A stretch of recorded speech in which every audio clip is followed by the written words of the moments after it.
va parler Bitcoin aujourd'hui. Salut à tous. Là, c'est un peu chaud sur les cryptos, notamment sur le Bitcoin. Quand j'ai commencé à investir, j'étais agacé par les youtubeurs finance, mais vraiment agacé. Ceux qui disaient tout est le contraire. C'est-à-dire là, ça va descendre, on n'a pas touché le point bas. Ou qui disaient on a touché le point bas et là, ça va remonter. Dans la même vidéo, ils disaient tout est le contraire. Du moins, j'avais l'impression de ça.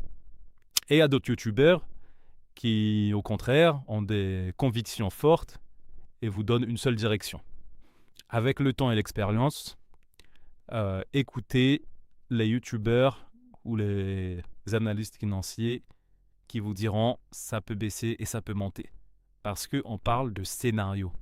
Il n'y a pas de certitude. On parle toujours de scénario. Alors regardez ce graphique-là du Bitcoin. Donc on voit clairement que c'est baissier.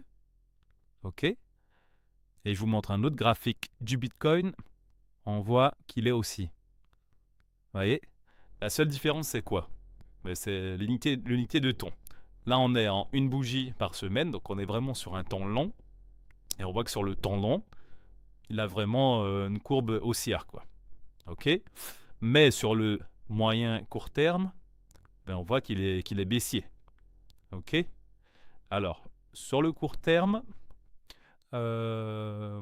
si je peux donner mon avis et mon expérience, sans que ça soit un conseil en investissement, ça pue.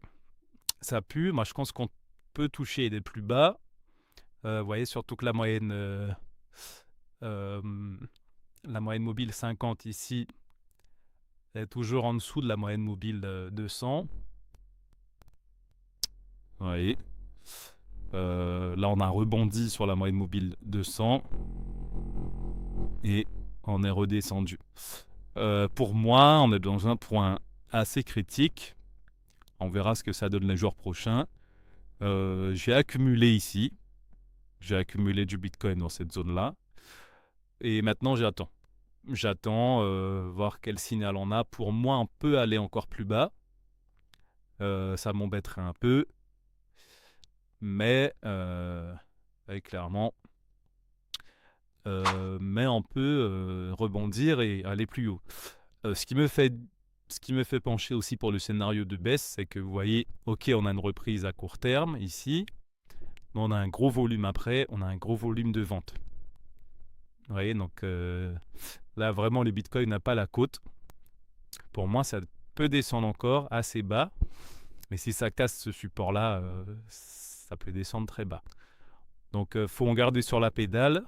Tout dépend, pour une fois, de votre profil d'investissement. Est-ce que vous êtes juste un trader? Est-ce que vous êtes un investisseur à long terme? Tout dépend. Okay, si vous êtes investisseur à long terme, vous voyez les graphiques là, qu'à long terme on est haussier, même si, vous voyez, là on tape sur la moyenne mobile 200 et sur un support fort, on verra. Donc le scénario 1, ça casse vers le bas et là on ira assez bas.